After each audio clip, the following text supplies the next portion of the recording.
Selamat pagi semua. Okey, untuk hari ini asas sains komputer untuk tingkatan 1 kita akan masuk kepada bab baru iaitu bab 3 algoritma. Kamu boleh tengok sendiri, tengok dalam buku teks apa benda tu algoritma.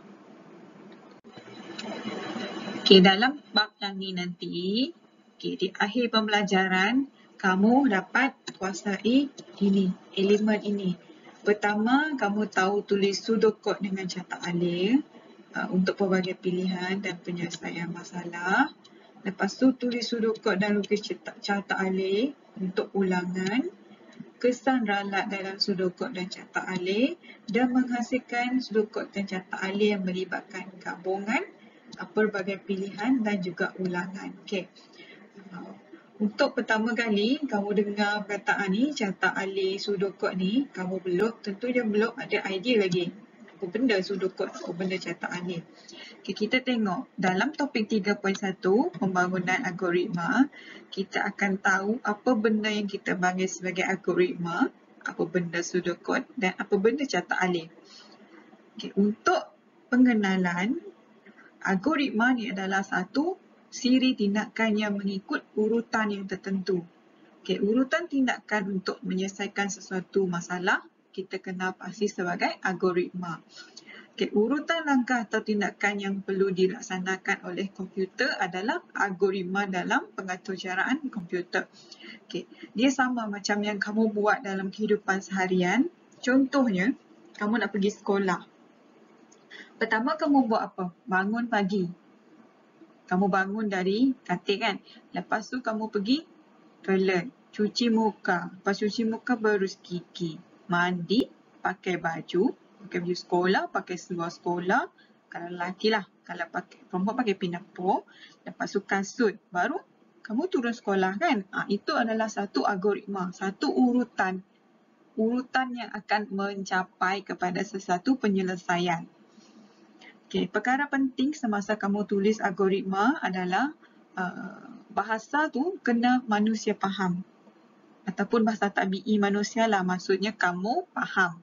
Kalau kamu nak bagi algoritma tu dengan rakan kamu faham. Okay. Itu adalah salah satu untuk perkara penting dalam menulis algoritma. Okay, contoh algoritma yang pertama. Macam tadi. Ini adalah algoritma untuk berpakaian kemas. Murid berpakaian kemas. Pertama, dia kena pakai baju sekolah. Kedua, dia kena ikat tali leher, sikat rambut, pakai sarung kaki, pakai kasut sekolah. Ini adalah algoritma untuk dia berpakaian kemas. Satu urutan langkah dia untuk dijadikan dia seorang yang kemas. Okey, dalam perwakilan algoritma ada dua benda, iaitu cetak alih dan pseudocode. Pseudocode dengan cetak alih adalah perkara yang kamu akan buat sebelum kamu nak selesaikan ataupun mencipta sesuatu pengaturcaraan dalam komputer. Okey, cetak alih. Apa yang kamu pernah tengok dalam cetak alih? Adalah contohnya langkah-langkah untuk waktu fire drill. Okey, pertama kita buat apa? Kedua kita buat apa?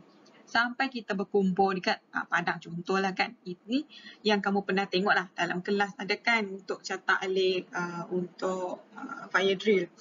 Lepas tu pseudocode, ini perkara baru yang pseudocode ni ada dalam pengaturcaraan komputer. Sebelum kita buat pengaturcaraan, okey, pertama kita kena buat dulu pseudocode. Ini langkah pertama.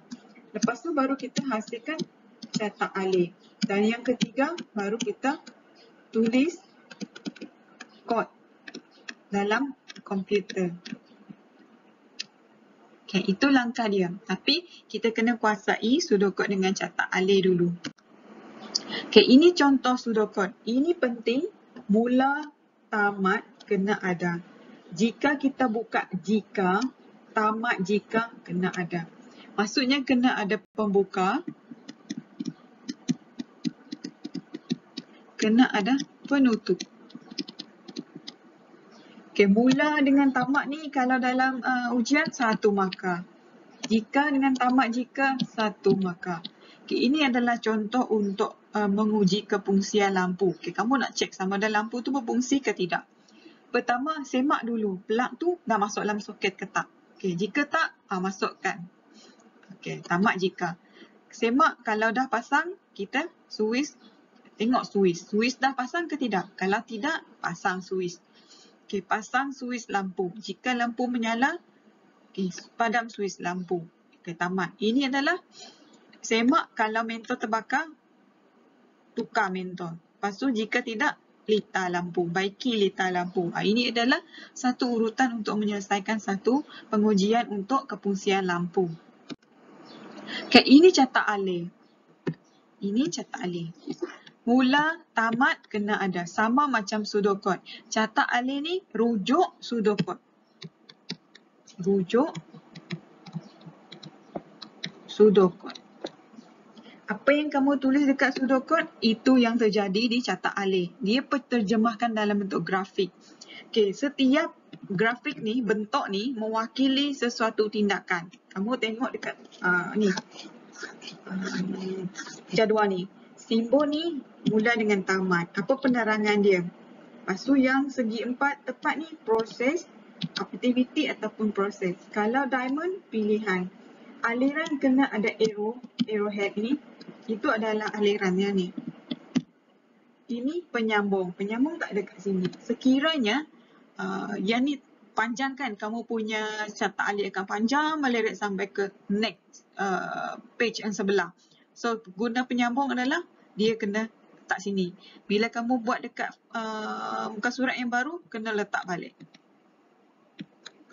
Ni adalah penyambung. Input output. Input output adalah sengit. Di sini di mana berlakunya input dengan output lah, apa yang kamu nak simpan dalam, contoh nak isi borang. Apa yang kamu key in dalam borang tu. Ini input output kan. Apa yang kamu nak keluarkan balik kepada pengguna. Ini adalah output. Okay, untuk next topik, pseudocode dengan catat alih. Okay, dekat sini nanti kita akan tengok lebih lanjut macam mana penghasilan pseudocode dengan lukis catat alih melibatkan struktur kawalan pilihan. Okay, cikgu mohon kamu buat ulang kaji dulu. Tengok apa nota yang penting untuk kamu fahami bagi catat alih dengan pseudocode.